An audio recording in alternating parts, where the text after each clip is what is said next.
Welcome to the Enterprise Excellence Podcast, where our purpose is to help create a better future. Learn from our world's experts how to improve your organisation sustainably. Learn how to achieve and sustain an excellence journey for yourself, others, and the planet. And I'm your host, Brad Jevons, coming to you from Brisbane, Australia. We are proudly brought to you in association with SA Partners, a world-leading business transformation consultancy. SA Partners are a truly purposeful company focused on helping organisations achieve sustainable improvement for themselves, others, and the planet. Welcome to episode 143 of the Enterprise Excellence Podcast. Brad and I are recording another episode for the end of quarter again. Time flies, hey? Yeah, today we're going to be exploring an excellence journey using a simple model focused on systems and leadership behaviour. Let's get into the episode, Brad. Yeah, cool. Yeah, so Brad, you've come up with a new simplified model with help from Chris Butterworth and Peter Hines and Morgan Jones. And why have you decided to do that? Yeah, why I've gone about doing that is that I think measuring a journey and tracking it and continuously improving it, like virtually applying the PDCA cycle to it, is so critical. You know, like without it, you're not going to make the journey and not going to make it better. But a big problem that we see is that a lot of these models are very complex, or they're very tools oriented. You know, it's how you are with 5S, how are you with Jidoka, how are you with all these tools and techniques. The problems with that is that senior leaders aren't interested in looking at that stuff. But to really achieve an enterprise excellence journey, you need it that senior leadership are highly invested. You know, virtually they own and are leading it, not necessarily doing it all, but them being across the measurement and them being really proactive on being involved in that, celebrating the journey as people progress is critical. Like I think back to the episode with Dr. John Cotter, where he spoke about the dual operating system and the importance of leadership in that, actually achieving it. And so I was thinking, how do we do this? Because most senior leaders, particularly in Australia, don't want to look at a complex model. They don't want to look at a model full of tools, which is not such a problem, because I don't believe that sweating the tools is the key. Like, I believe that getting the right systems in place and the right leadership behaviours is the key. So when you look at that, it's right, okay, how do we create a simple model that's very fast to review so that senior leaders are willing to review it and look at it and do it quite regularly?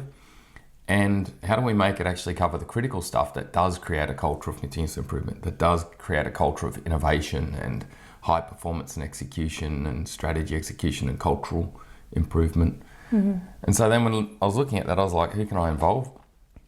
And I thought, instantly of Chris, Peter and Morgan, and also got some input from, of course, everything I've done with Jeff Sutherland and the Agile Education Program. Yeah. And drew on a lot of other knowledge centres, work that I've done with many companies and across many different models. So it's sort of a melting pot. It's good. It takes time sometimes to pull everything together, doesn't it, and create a simplified message. Yeah, it was taking 15 years of effort. It's our 15 years of coming, to a point. And I've already been able to test it, which has been great. And I've tested it with large corporations and also family businesses, and getting great outcomes at both levels. You know, they love it, they like it. And the other bit that's really cool with it is that you can easily help them make their own version of it, you know, like modify it and adjust it and create their own language and their own approach using the simplified model as a baseline, which is good too, because ultimately, you know, if the journey is owned by the company, is in the company's language and covers what they want, it's really powerful. I just did that with McLean Farms earlier in the week, part of the Sunny Queen Egg Group, a big egg processor and distributor in Australia. And they within 1 hour, they were able to adapt the model and create their own, which is just, you know, powerful. And it was the senior leadership doing that, which is a credit to them. Yeah, super. Well, do you want to share your screen, Brad, so that people on YouTube can have a look at the model? Yeah, and I'll try to talk through the model effectively, so if you're driving your car listening to this on a podcast, you can sort of get a feel for it. So the simplified model, I guess everything that M&I and the Enterprise Excellence Academy and podcast is about creating really organisations that are enduring high performance with low impact, where they're creating great outcomes economically and for customers and themselves, but they're also reducing impact on the planet. And the other thing that for us it's about creating an organisation where everyone is customer and purpose centric in the whole organisation.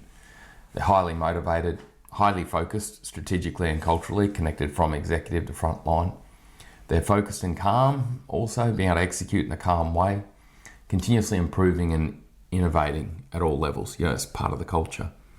So if you look at that, the simplified model, there's 3 core pillars to it. The first pillar is alignment. And with alignment, it's about getting alignment north, south, east to west. And what I mean from that is alignment strategically and culturally from the executive to front line and through the middle management if you have, a traditional waterfall style structured organisation or departmental type structure where you got that real alignment. And then also across the circular value stream, we're calling it now, which is really across the whole extended value stream or supply chain. And I guess in today's world where we're heading environmentally, we need to get to the place where we're starting to collaborate and work with suppliers and customers and end users even to think about how do we get to circularity. And so the model covers that. And that's the first part, alignment. Alignment. And for people listening, where it's a circular model and there's 3 pillars and they're all split equally, aren't they, Brad? Yeah, we'll go into that. Yeah, cool. The second pillar is execute, which is all about how well do we then execute on that strategic and cultural focus towards our vision and purpose. And very much that comes a fair bit down to project execution. And I think there's many techniques to that, but there's Agile or PMBOK or Prince2 and different approaches that we have the execution, actually really making those strategic projects happen and get great results. And the other part of it then is process and continuous improvement. How good are we at day-to-day planning processes, day-to-day execution, and continuous improvement at all levels of the organisation? And the final pillar is engagement. How good are we at engaging people and creating motivation and energy and building people capability and leading that in the most effective way? So the 3 core pillars of the model. Yep. And then when you go under it, there's 2 sub-pillars for each section, of course. I've mentioned it for alignment. There is strategy and cultural deployment. If you get better and better at that, your organisation will move forward. The extended value stream, that getting really good at working as a value stream, the complete supply chain and that whole customer centricity, internal customer thinking the broader supply chain and circular economy. Under execution, there's the pillar of process and continuous improvement. How good are we at baseline day-to-day work planning and leveling and process and continuous improvement. Then other pillar of execution is strategic and project innovation and management of that, which is of course project execution and innovation. And then engagement is about people, the employee journey. How good are we at really creating a great employee journey from virtually discovering the employees that are best suited to where we are as a company and then onboarding them and then bringing them through the company and developing them and growing them and succession planning them through the company. Mm-hmm. And also the final pillar of engagement's leadership. How good are we at key leadership systems and behaviours of like language, leading from the front, our attitude, the way we think, adaptive leadership where we can lead based on the person and the situation. All these key elements which are best described out of Agile, which is around leaders who serve. You know, developing leaders that don't serve themselves. So they don't serve their own, and what that means is they don't serve their own ego and serve their own reward, which we can get sometimes if we're an expert and we just want to tell people how to do it. We can get it sometimes if we're this mother hen type carer where we just want to help everyone and we get a buzz out of it. It's more about how do we best serve the people in our team to help them grow and reach their potential. So that's what really Leaders Who Serve is about. But that's the model. And for those on YouTube, you can see the model. For those online or on the driving the car on the podcast, I hope I described it well enough. Yeah, we'll put a link to the image in the show notes, and we'll pop it up online for you to have a look at. Yeah. Yeah. So you've started to use this with some customers and you're getting good feedback? Yeah. Yeah. Yeah. And I think it's just a matter of keeping it simple, but also making sure it covers the critical things, so that if a company does lead down this path and progress on these topics, it truly helps them get better and better and better and deliver great outcomes for their culture, but also towards their vision and purpose. Yeah. Yeah. Yeah, great. So how would an organisation use this model to help achieve progress and results? Yeah, so the model itself, I mentioned earlier, it's important that you actually measure it and track it and review it. And so off the model, we've actually been able to create a maturity index, and they're called a rubric. It's like a maturity index on each criteria, those 6 criteria of the model, and it allows you to track where you're currently at. So we've developed a template for that organisations can use, and you can get hold of it. And so there's a work instruction, of course, to it that allows you to work through it. But the basic premise is, first of all, modify it and make it your own would be the way to go. So it's got your language, even some key elements that you want to include in there. But the second part then is to set up a rhythm of review. And so it's basically a PDCA cycle. You know, you do a check and you will check where you're at on the model. So all you do is you basically look at one of the criteria like strategy and cultural deployment, and you read the criteria in stage 0, then 1, then 2, then 3, then 4. Of course, level 4 is like the best of the best. You're like really top level on this criteria. Yeah. So level 0, it'll have some tick boxes in there you can go and tick. If you tick them all, you then look at level 1. And on level 1, you might tick half of them. And so you go, right, we're a 1.5. And all you do is slot a 1.5 in the score section of the maturity index. And you can also then write some notes. And the key thing to write in the notes is thinking about where you're at and maybe what the root cause of that is, to the 5 whys, or a bit more complex if you want. And then maybe a note on what would move you forward. What should we focus on to move forward? Yeah. Which is really that going into that planning, I should say the act and plan phase of the cycle. And you just go through each one. 6 of them typically takes about 10 to 20 minutes, 10, 15 minutes. And you can end up the score. So you might, in the first criteria, end up at a 1.5. You might end up on a 2 on the next. And then you might end up on a 1. And you can just go through and slot in scores in there by reviewing each stage and considering where you're at with each. And then once you've entered the scores and gone through and captured notes on each one about where you're at and what the root cause might be and what you want to do to progress up the maturity index further, you can then graph where you're at.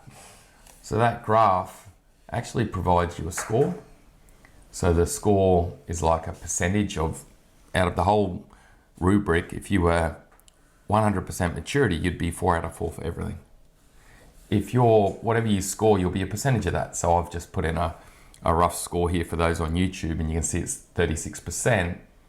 You could then plot where you're at, considering time and how many years you're through the journey, and plot where you're at. And you've also got a spider diagram, and you can actually use it to create visuality. Cool. So it's really simple to use. The other part I'd say, but it's so critical, is then making this journey transparent in your company.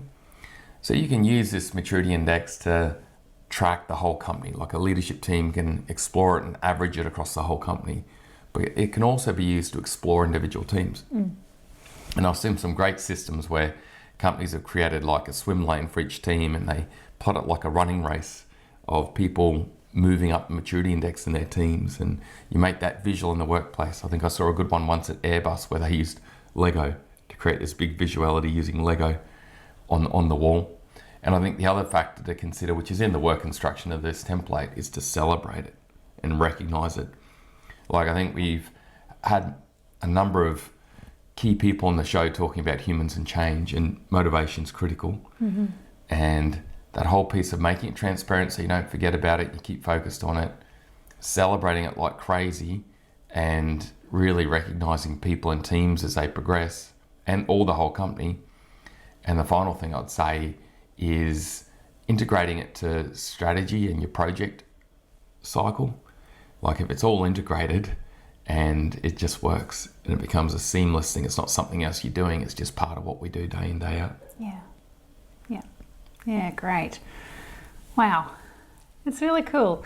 Yeah, I haven't seen the graph side of the model yet, everyone, and it's great how you can just see at a glance where you're at.